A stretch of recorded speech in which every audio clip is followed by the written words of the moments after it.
وہ جنت نہیں ہے تو پھر اور کیا ہے مدینہ مدینہ جن کو مدینے جانا ہو ذرا جھوم کے بولیں مدینہ مدینہ مدینہ مدینہ مدینہ مدینہ مدینہ مدینہ مدینہ مدینہ مدینہ مدینہ مدینہ مدینہ مدینہ مدینہ طلب کر لیا کو جالی کے آگے ہمارے جو سوئے مقدر تھے جاگے طلب کر لیا ہم کو جالی کے آگے ہمارے جو سوئے مقدر تھے جاگے نبی مکرم کی ہم عاصیوں پر نبی مکرم کی ہم عاصیوں پر عنایت نہیں ہے تو پھر اور کیا ہے نبی مکرم کی ہم عاصیوں پر عنایت نہیں ہے تو پھر اور کیا ہے مدینہ مدینہ مدینہ مدینہ مدینہ مدینہ مدینہ مدینہ مدینہ مدینہ مدینہ مدینہ مدینہ مدینہ مدینہ قبا جا رہا ہوں احد جا رہا ہوں میں اپنے مقدر پہ اترا رہا ہوں قبا جا رہا ہوں احد جا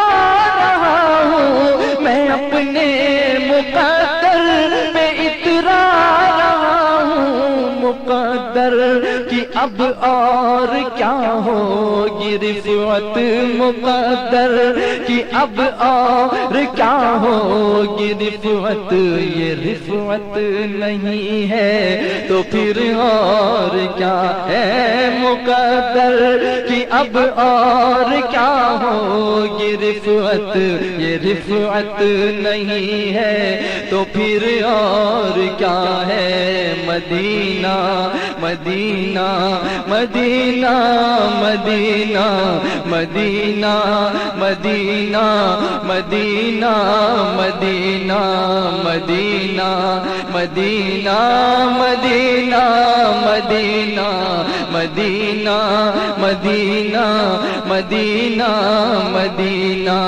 قبا جا رہا ہوں احد جا رہا ہوں میں اپنے مقدر پہ اترا رہا ہوں مقدر کی اب اور کیا ہوگی رفعت یہ رفعت نہیں ہے تو پھر اور کیا ہے مدینہ مدینہ مدینہ مدینہ مدینہ مدینہ مدینہ مدینہ مدینہ مدینہ مدینہ مدینہ مدینہ مدینہ مدینہ مدینہ جو عاصی کو چادر میں اپنی چھپا لے جو دشمن کو بھی زخم کھا کر دعا دے جو عاصی کو چادر میں اپنی چھپا لے جو دشمن کو بھی زخم کھا کر دعا دے اسے اور کیا نام دے گا زمانہ اسے اور کیا نام دے گا زمانہ وہ رحمت نہیں ہے تو پھر اور کیا ہے اسے اور کیا نام دے گا زمانہ اسے اور کیا نام دے گا زمانہ وہ رحمت نہیں ہے تو پھر اور کیا ہے جو عاصی کو چادر میں اپنی چھپا دشمن کو بھی زخم کھا کر دعا دے، جو عاصی کو چادر میں اپنی چھپا لے، جو دشمن کو بھی زخم کھا کر دعا دے، اسے اور کیا نام دے گا زمانہ، اسے اور زمانہ وہ رحمت نہیں ہے تو پھر اور کیا ہے؟ مدینہ مدینہ مدینہ مدینہ مدینہ